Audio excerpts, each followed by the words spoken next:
Hello guys, welcome back to today study. और आज की क्लास में हम करने वाले कुछ air force group X and Y का जो इंग्लिश का मॉक टेस्ट है उसका पार्ट 2। ठीक है, पार्ट 1 मैंने ऑलरेडी करा दिया आपको। अल्टरनेट करके मैं आपको देते रह रहा हूँ मॉक टेस्ट, कभी रगा का, फिर नेक्स्ट डे आपको इंग्लिश का, रगा का, इंग्लिश का। ठीक है, जो कि एक्स और वाई दोनों ग्रुप के एग्जाम्स के लिए इंपॉर्टेंट है। ठीक है ना। अभी देखो, पार्ट 1 में मैंने एक चीज़ आपको मिस्टेक किया था। मैंने डील के साथ जो है ना, मैंने आंसर आपको गलती बता दिया था मिस्टेक से। मैंने ये प्रीपोजिशन आपको ऑलरेडी पहले पढ़ाया था। देखो, इन और विथ दोनों का यूज़ होता है। ठीक है ना। कुछ स्टूडेंट्स इसको कैच कर लिए थे, पकड़ लिए थे। तो इन का यूज़ कब करते हैं? जब व्यापार के लिए करते हैं। और विथ का यूज़ कब करते हैं? जब बिहेव के लिए करते हैं। और मैंने यही चीज़ मैंने उल्टा पढ़ा दिया था उसमें। ठीक है ना। तो इस चीज़ को आप इम्प्रूव कर लेना। क्वेश्चन नंबर 3 था उसमें। ठीक है, अभी देखो क्वेश्चन नंबर फर्स्ट हमारा क्या बोल रहा है। और वीडियो के एंड में आपको अब सबसे पहले तो 20 क्वेश्चन है, पैसेज भी आपको। ठीक है ना। इसका कितने मार्क्स आते हैं वो लिखना है, आपका नाम क्या है और आप किस स्टेट से बिलोंग करते हो वो। मैं ये बार बार क्यों पूछता हूँ, कल के रगा के क्लास में बताऊँगा। ठीक है ना। उसको मिस मत करना, बिकॉज बहुत इंपॉर्टेंट बातें होने वाली है रगा क्लास में। अभी देखो फर्स्ट क्वेश्चन क्या हमारा, my mother hanged my clothes. इसमें से बताना है इरर कहाँ पे है। देखो मैं आपको बताता हूँ, हैंग का यूज़ जो है ना, हैंग HANG, इसका मतलब क्या होता है? लटकाना या फिर फांसी पे देना। दोनों मतलब दोनों के दोनों अर्थ होता है इसका, लेकिन दोनों का यूज़ अलग अलग मतलब फॉर्म में किया जाता है। जब भी हम फांसी पे लटकाने के लिए करेंगे ना, तो हैंग का V2 बनाते हैं, ये वाला हैंग्ड। फिर उसका V3 भी बनाते हैं, हैंग्ड।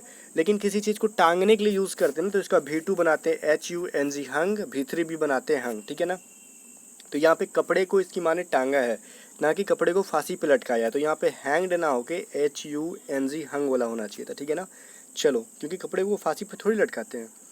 अब देखो क्वेश्चन नंबर 2 क्या बोल रहा है, द लेबरर्स। लेबर वर्ड नहीं होता। लेबर का मतलब बोलते हैं ना कि ये देखो लेबर जा रहा है, तो लेबर नहीं जा रहा होता है। लेबर का मतलब होता है परिश्रम। परिश्रम थोड़ी कहीं जाता है।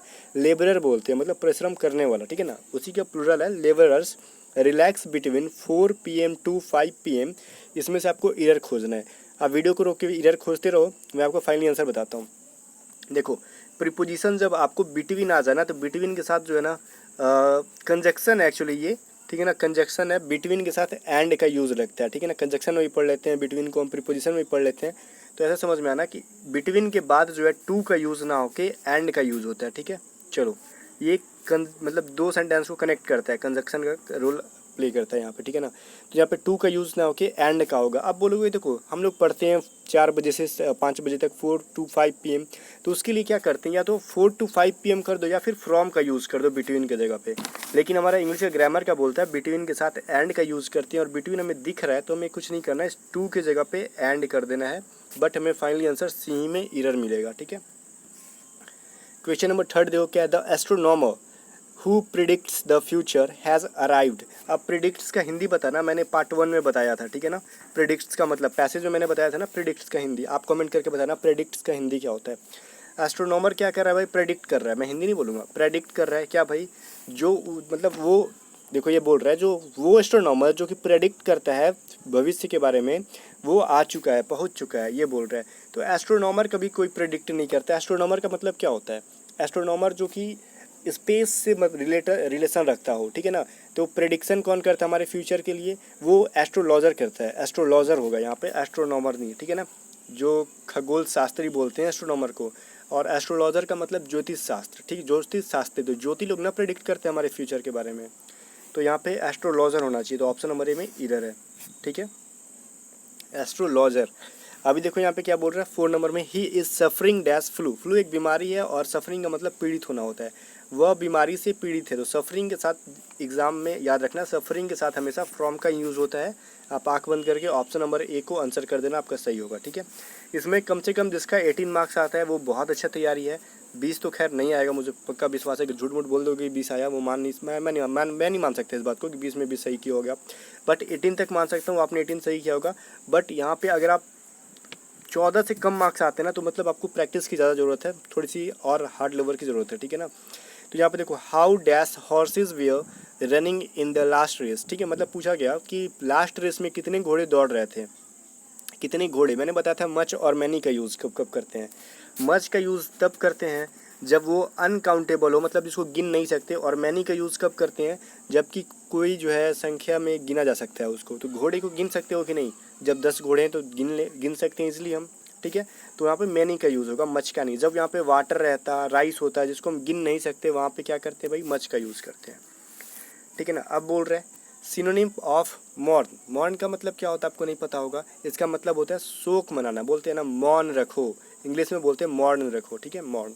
तो शोक मनाने का अर्थ में कौन सा होगा भाई, ये लैमेंट का मतलब होता है शोक मनाना। ये मैंने वोकैब की वीडियो में पढ़ाया था, वोकैब विद धीरा चैनल पर, वोकैब विथ धीरा, जो कि मेरी वोकैबलरी की सेकंड वीडियो है। वोकैब विद धीरा चैनल पे जाओ, ब्लैक रंग का लोगो होगा, लिंक डिस्क्रिप्शन में, उस चैनल का जाके अच्छे से वोकैब याद कर लो। मॉर्न का मतलब होता है शोक मनाना, इसका सिनोनिम हो जाएगा लैमेंट, ठीक है। अब स्क्रीम का मतलब लिख देना चीखना, स्क्रीम मतलब चीखना, क्राई मतलब चिल्लाना, रिग्रेट मतलब पछतावा करना। राइट आंसर सी है हमारा। सिनोनिम ऑफ बैरन, बैरन का मतलब क्या होता है, बंजर। तो बंजर का बताओ इसमें सिनोनिम कौन सा है, फर्टाइल नहीं होगा, फर्टाइल का मतलब होता है उपजाऊ, जहाँ पे प्रोडक्टिव, ठीक है ना, ये दोनों का मतलब एक ही होता है, उपजाऊ, ठीक है। फ्रूटफुल का भी मतलब होता है लाभदायक। तो ये बचा हमारे पास स्टेराइल, ठीक है ना, स्टेराइल का मतलब होता है बंजर, ठीक है ना।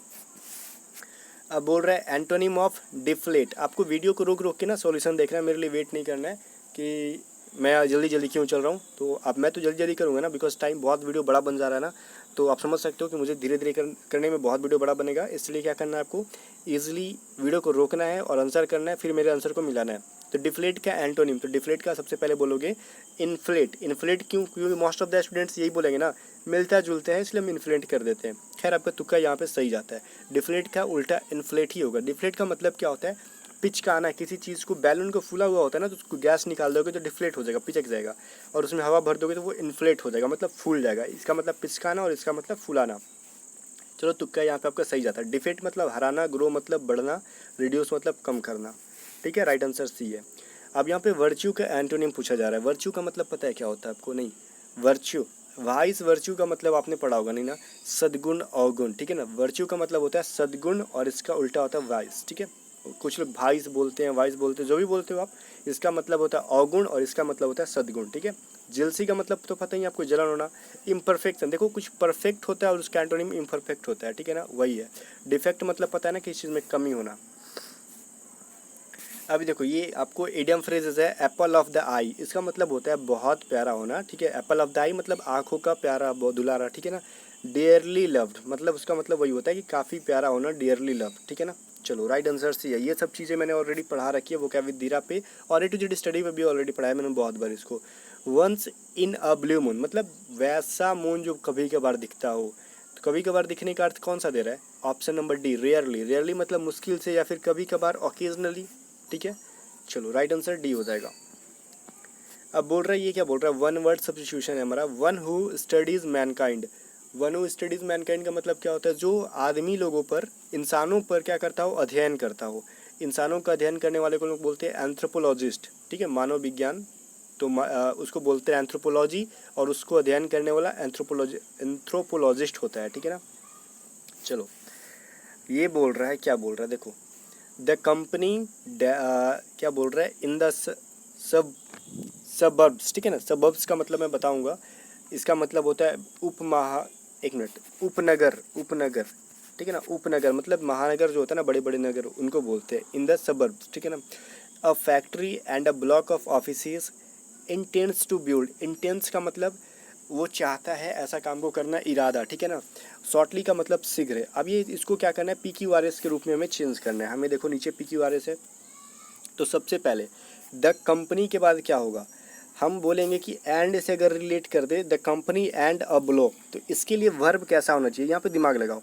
अगर हम द कंपनी के बाद एंड कर देंगे और ब्लॉक कर देंगे, तो इससे क्या पता चल रहा है, यहाँ पे नाउन दो हो जाएगा, तो इसके बाद वर्ब होना चाहिए प्लूरल। लेकिन यहाँ पे वर्ब देखो, इंटेंट्स में एस लगा हुआ है इंटेंट के अंदर, तो सिंगुलर वर्ब बनाया है। तो जाहिर सी बात है द कंपनी के लिए इंटेंट्स आया है। क्यों भाई, क्योंकि एक कंपनी है, सिंगुलर है, तो इसका वर्ब भी सिंगुलर होगा। ये चीज़ पता चल गया। अगर हम इसको एंड से जोड़ देते हैं तो आगे आने वाला वर्ब यहाँ पे इंटेंड होना चाहिए था, लेकिन इंटेंड ना होकर इंटेंट्स है। तो जाहिर सी बात है ये इंटेंट्स कहाँ पे आएगा, कंपनी के जस्ट बाद, मतलब एस नंबर पहले आएगा। एस नंबर किस में है, बी में है और डी में है। इस तरीके से आपको एक क्लू मिल गया बनाने के लिए, ठीक है ना। तो मैं फाइनली आंसर पे आता हूँ। ये क्या बोल रहा है, the company intends to build, company चाहता है कि बनाना, क्या बनाना भाई, अब फैक्ट्री, एक फैक्ट्री बनाना चाहता है, ठीक है ना। कंपनी क्या बनाना चाहिए, फैक्ट्री, ये तो इजीली पता चल गया। इन द सबर्ब्स, महानगरों में, ठीक है ना। तो यहाँ अब यहाँ पे बोलेंगे and a block of offices, और वो क्या करना चाहता है, ब्लॉक और ऑफिसेज बनाना चाहता है, तो ये शब्द को तोड़ रहा है। अगर हम इसको ऐसे पढ़ें, the company intends to build a factory and a block of offices in the suburb, मतलब मैं बोलूँगा ऐसे कि मुझे एक घर बनाना है और एक मंदिर बनाना है अपने गांव में, तो ऐसे थोड़ी बोलूँगा इसको कि मुझे घर बनाना है अपने गांव में एक मंदिर बनाना है। कौन सा अच्छा लगा, दो सेंटेंस मैंने बोला, मुझे घर बनाना है अपने गांव में एक मंदिर बनाना है। सेकंड हमारा, मुझे अपने गांव में एक घर और एक मंदिर बनाना है, तो ये वाला सेकंड वाला अच्छा लगा ना सुनने में। वही चीज़ है, the company intends to build, ठीक है, a factory and a block of offices in the suburb shortly, ठीक है ना। मतलब कंपनी जो है क्या कर रही है, एक बनाना चाहती है फैक्ट्री, ठीक है ना, एंड एक ब्लॉक ऑफिसेज बनाना चाहती है, कहाँ पे, महानगरों में शीघ्र ही, ठीक है ना। वही आप मिला के पढ़ लेना कि एक कंपनी शीघ्र ही एक फैक्ट्री बनाना चाहती है और क्या बनाना चाहती है भाई, कहाँ क्या बनाना चाहती है, एक ऑफिसेज बनाना चाहती है महानगर के अंदर शीघ्र उसको, ठीक है ना। तो कौन सा हमारा हुआ, SQRP। अब मैंने आपको क्लू दिया इसको बनाने के लिए कैसे, आप उस चीज़ को बहुत सारे क्वेश्चन के ऊपर, वेरियस क्वेश्चन के ऊपर प्रैक्टिस करो और इसी तरीके से उसमें क्लू ढूंढ ढूंढ के निकालो, कब सिंगुलर है तो हमारा वर्ब कैसा है, सेंटेंस में कैसा दे रखा है, उसके अकॉर्डिंग आप मैच कराओ, ठीक है। Change into active passive voice, ठीक है ना, एक्टिव पैसिव वॉइस आपको चेंज करना है। सी इज़ रीडिंग अ नॉवेल, ठीक है ना। तो ये बताओ यहाँ पे अ नोवेल क्या हमारा ऑब्जेक्ट है, तो ये सब्जेक्ट बनेगा अ नोवेल। यहाँ पे इज़ रीडिंग है मतलब प्रेजेंट कंटिन्यूअस है, तो क्या बनेगा, इज़ बिंग बनेगा, इज़ बिंग, ठीक है ना। तो क्या होगा, बिंग के बाद क्या होगा, भी3 होगा ना, तो रीड का रीड रेड होता है। A novel is being read by her, right answer option number A ही है। इस पर ज़्यादा डिस्कस नहीं करेंगे, बहुत ईजी से कंसेप्ट था। अभी देखो क्वेश्चन नंबर 15 बोल रहा है, he says I am going to market now. यहाँ पे कुछ लोग बोलेंगे ना, नाउ है तो इसका हम देन बना देते हैं, तो ये देन हर जगह नहीं बनता है अकॉर्डिंग टू टेंस। अगर हम पूरा का पूरा वही टेंस में प्रेजेंट में, तो प्रेजेंट में ही लिख रहे हैं, तब हम नाउ का देन यूज़ नहीं करेंगे, बिकॉज हम अभी की बारे में बात कर रहे हैं, तो अभी की सेंटेंस में मतलब डायरेक्ट में भी अभी के बारे में बात करेंगे और इनडायरेक्ट में भी अभी के बारे में बात करेंगे, तो देन का यूज़ कब करें, क्यों करेंगे, नहीं ना। जब हम इस सेंटेंस को हम लोग क्या करते हैं ना, प्रेजेंट में है और ये पास्ट में है, तो आगे जाके कंप्लीट सेंटेंस को हम पास्ट में बदलते हैं, तब ना नाउ का देन में बदलते हैं, लेकिन कंप्लीट का कंप्लीट सेम सेंटेंस में हमें लिखना है, ठीक है। तो क्या लिख रहे हैं भाई, he sees that he is going to market now, because C का क्या बनेगा, सीज का सीज ही बनेगा, आपको पता है। और आई एम का क्या बनेगा भाई, ये ही के अकॉर्डिंग, मतलब यहाँ पे कुछ तो है नहीं, लेकिन ये बोल रहा है ना, ही किसी के बारे में बोल रहा है, तो ये ही किसी के बारे में बोलेगा, तो खुद के बारे में, तो दूसरे के बारे में तो आई बोलेगा नहीं, उसके बारे में ही बोलेगा, तो क्या बनेगा, he is going to market, because ये टेंस वही का वही रह जाएगा। अब बोले कि वाज तो होगा नहीं, बिकॉज इन तीनों में टेंस चेंज कर दिया गया, जाहिर सी बात है प्रेजेंट को प्रेजेंट में रखना है, तो ऑप्शन नंबर ए जो है राइट में है। अब देखो पैसेज, इस पैसेज को मैं कंप्लीट पढ़ा देता हूँ, फिर क्वेश्चन इसके ऊपर का करा दूंगा, ठीक है। पैसेज मैंने पिछली बार ही पढ़ाया था। Indian Airlines had no positive response to the incident occurred in the failure of an aeroplane engine. Occur मतलब घटना किसी काम का होना, घटना किसी काम का मतलब इंसिडेंट, ऑकर मतलब कोई चीज़ घटना घट जाता है उसको बोलते हैं। तो बोल रहा है Indian airline had no positive response, मतलब इंडियन एयरलाइन जो थी पॉजिटिव रिस्पांस उसकी तरफ से कुछ भी नहीं आया। जो घटना हुआ था, किस चीज़ का घटना भाई, failure of an aeroplane engine, जो एक एरोप्लेन इंजन का फेलियर का जो घटना हुआ था उसकी तरफ से इंडियन एयरलाइंस का कोई भी पॉजिटिव रिस्पांस नहीं आया। इट वाज 1989, ये 1988 की बात है। इंडियन एयरलाइंस B059 इसका नाम है भाई, इंडियन एयरलाइन मतलब प्लेन का, got crashed in the middle of the Indian ocean, ठीक है ना। वो इंडियन मिडिल, एक मिनट समझिए आप, वो क्रैश कर गया था प्लेन जो कि B059 है, कहाँ पे भाई, वो middle of the Indian ocean, Indian ocean के जस्ट मध्य में, बीच में, ओशियन के बीच में कहाँ हुआ था भाई, वो क्रैश कर गया था। B059 नाम का एक प्लेन था इंडियन एयरलाइन का, जिसमें क्या हुआ था, 205 पैसेंजर डाइड, मतलब 205 पैसेंजर मर गए थे वहाँ पे।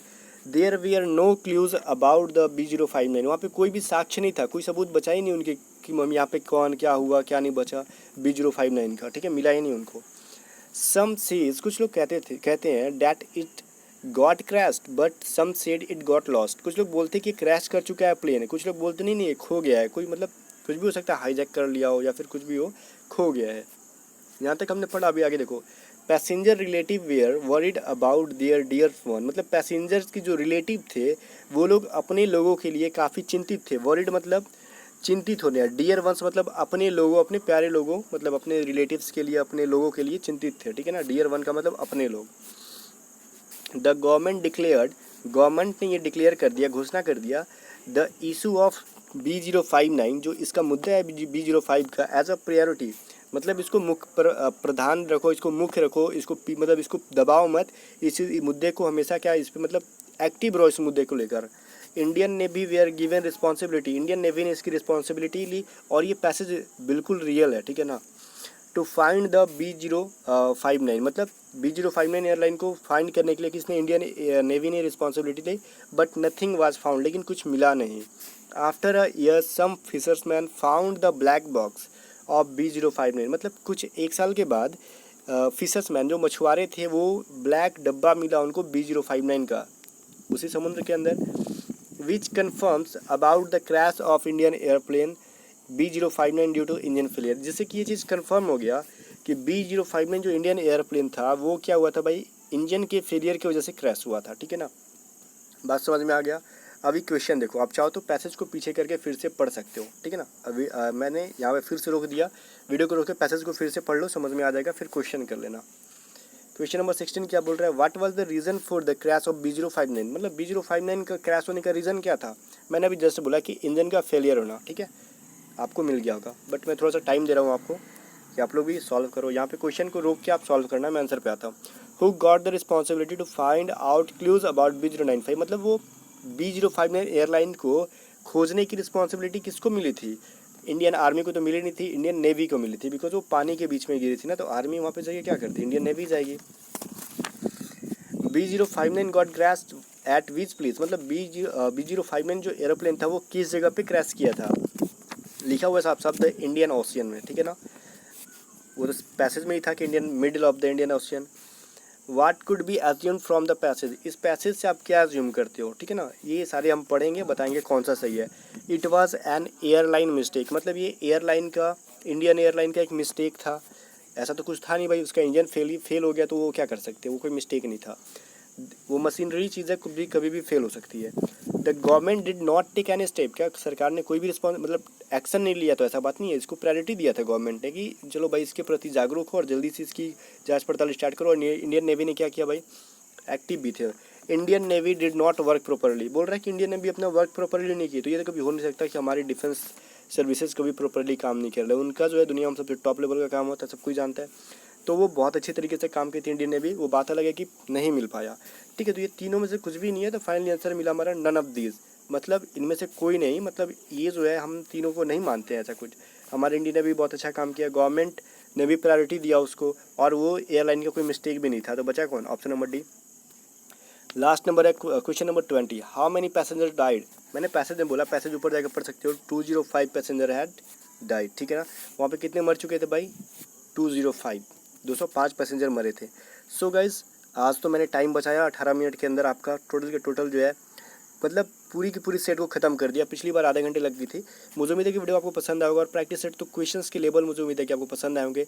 और हाँ, इजी क्वेश्चन नहीं होता है, आपका माइंड डिपेंड करता है कि आप किस माहौल में बैठ के एग्ज़ाम दे रहे हो, ठीक है ना। यही क्वेश्चन अगर आप एग्ज़ाम में दिया जाता है ना, तो आपकी तैयारी अच्छी भी होता है, तो 15-16 आप अटैम्प्ट करते, या फिर अटैम्प्ट पूरा भी करके स्कोर 15-16 करते, ठीक है। घर पे यही क्वेश्चन दिया जाए, आप 18 क्वेश्चन तक अटैम्प्ट करके और सही भी कर सकते हो, ठीक है ना। वो एग्ज़ाम का प्रेशर के ऊपर डिपेंड करता है। सो वीडियो पसंद है तो लाइक करना, दोस्तों के साथ शेयर करना जरूर, ठीक है ना। और क्या, चैनल को सब्सक्राइब करके बगल में घंटे का निशान उसको भी प्रेस करना, और मिलते हैं नेक्स्ट वीडियो के साथ, तब तक के लिए गुड नाइट।